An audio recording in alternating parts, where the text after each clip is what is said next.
कार्यालयबाट कार्यक्रमको लागि इजाजत दिएको छ। अनि प्रहरीबाट पनि हामीले इजाजत दिएको छ। हामीले एउटा कुरा के नगर्ने फोहोरो पठाउँदै हिँडेको छ। सबैको यो बजारमा चाउचाउ नागरिकहरू झरेका छैनन्। एउटा देश बचाउने कार्यक्रम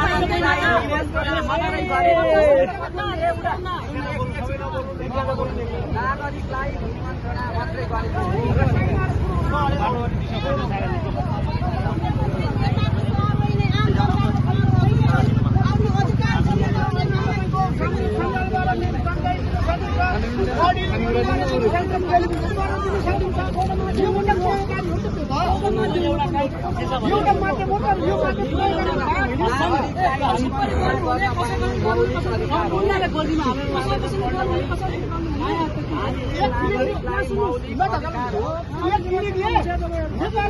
संसारभरि हेर्छन् एक क्लिकमा।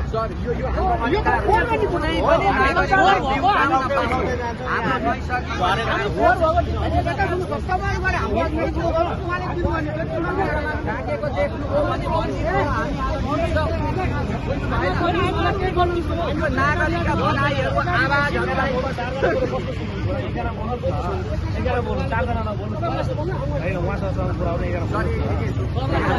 यो बाटोमा कतै झरेको देख्नुभयो भने हामीलाई भनिदिनु होला।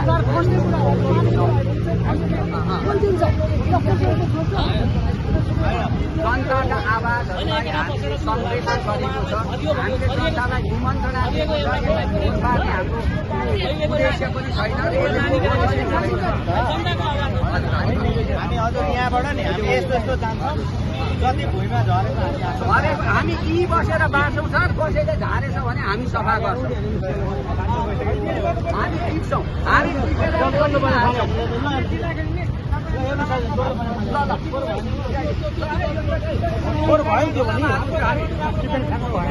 हाम्रो काठमाडौँ राम्रो काठमाडौँ, हाम्रो सहर राम्रो सहर भनेर हिँडेको हो। हामी गलत गर्दैनौँ। कतै खसेछ भने हामी टिपेर गोजीमा हाल्नेछौँ। बुवा लिनुहोस् यो एउटा।